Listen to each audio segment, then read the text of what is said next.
बेवकूफों, जो कहते हैं मोदी डर कर लौट आए, वो ये नहीं जानते कि 5 मिनट और रुक जाते तो क्या से क्या हो जाता। ट्रिगर पर उंगली आ ही गई थी। 1 मिनट में 2600 राउंड फायर। गांव में पित्तल भर देती इन कमांडोज की ऑटोमेटिक गन। प्रदर्शनजीवी के सिर से पांव तक इतने छेद हो जाते कि कंफ्यूज हो जाते सांस कहां से ले, और बाकी तो आप खुद ही समझदार हैं। अभी तो मोदी को बचाने के लिए आंखों में गुस्सा उतर ही रहा था। अभी तो बॉडी लैंग्वेज आम से खांसी हुई थी। अभी तो बस एक हुक्म का इंतजार हो रहा था। एक इशारे पर ऐसा तांडव होता कि झंडा उठाने वाले जन्मों जन्मों तक उठना भूल जाते। पंजाब से मोदी डर कर वापस नहीं आए। मोदी नहीं आते तो क्या होता जान लीजिए। दुनिया के सबसे घातक हथियारों से लैस मोदी के एसपीजी कमांडोज को देखिए। आंखों पर काला चश्मा, ब्लैक कलर की कोट और चीते सी नजर लिए तैनात ये जवान क्या से क्या कर सकते हैं, जानेंगे तो होश उड़ जाएंगे आपके। प्रदर्शनकारी बीजेपी का झंडा लेकर पीएम मोदी के काफिले तक पहुंच चुके थे। पीएम पर खतरे का अंदेशा देख एसपीजी कमांडोज ने गोली चलाने की इजाजत मांगी, लेकिन पीएम मोदी ने खुद की परवाह किए बगैर सबकी जान बचा ली। नहीं तो एक इशारा मिलता और फिर उसके बाद फिल्मों में जो सीन देखते हैं ना आप, वो मंजर आपकी आंखों के सामने होता। अगर आप सोच रहे हैं कि 2-4 एसपीजी के जवान ही तो खड़े हैं, ये क्या बिगाड़ लेते, अरे ये 2-4 ही 2-4 हजार को निपटाने की हैसियत रखते हैं। ये माँ की कोख से पैदा होते ही मौत से दोस्ती कर बैठने वाले लोग होते हैं। एसपीजी के ऑफिसर्स को वर्ल्ड क्लास ट्रेनिंग से गुजरना पड़ता है। ये वही ट्रेनिंग है जो United states secret service agents को दी जाती है।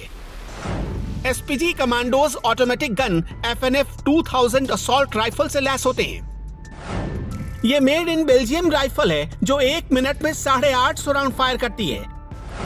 कमांडोज के पास FNP-90 सबमशीन गन होती है जो 1 मिनट में 900 राउंड तक फायर कर सकती है। इसकी रेंज 200 मीटर की होती है। इन कमांडोज के पास FN SCAR H assault rifle होते हैं। ये 1 मिनट में 850 राउंड फायर कर सकते हैं और इनकी रेंज 400 मीटर की होती है। इन कमांडोज के पास फोल्ड होने वाली बुलेट प्रूफ शील्ड होती है। गोलीबारी होने पर यह प्रधानमंत्री के सामने फैला दी जाती है। इसके पीछे रखकर पीएम को सुरक्षित निकाला जा सकता है। कमांडोज के पास ग्लोक 17 नाम की एक पिस्टल होती है। ये एक light weight bullet proof jacket पहनते हैं जो 10 मीटर दूर से AK-47 से चलाई गई 7.62 कैलिबर की गोली को भी झेल सकती है। इसका मतलब हुआ कि पीएम मोदी को एक खरोच भी नहीं आने वाली थी, लेकिन उनको छूने की गुस्ताखी करने वाला जिंदा भी बचता या नहीं, इसकी गारंटी नहीं थी।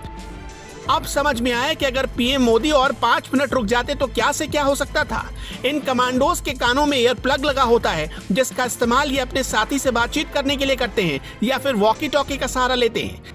इनके जूते भी आम जूतों से काफी अलग होते हैं। ये किसी जमीन पर नहीं फिसलते। ये कमांडोज चश्मा भी पहनते हैं जो उनकी आंखों को हमले से बचाते हैं और किसी भी प्रकार का डिस्ट्रैक्शन नहीं होने देते। पीएम की सुरक्षा में कई जगहों पर तमाम घेरों में 1000 से ज्यादा एसपीजी कमांडोज तैनात रहते हैं। इन कमांडोज को भारतीय सेना और पुलिस बल से चुना जाता है। इन्हें विशेष ट्रेनिंग दी जाती है। ड्राइवर से लेकर निजी बॉडीगार्ड तक एसपीजी के ही होते हैं। इन्हें चेहरे पर किसी भी तरह के भाव दिखाने की मनाही होती है। पीएम ने खुद भी रिस्क लेते हुए कोई आदेश नहीं दिया। शायद प्रधानमंत्री ने ही वहां की स्थिति को तुरंत भांप लिया था, वरना उसके बाद उनके एक फैसले से क्या हो सकता था। झंडा उठाने वाले चवन्नी गिनते रह जाते।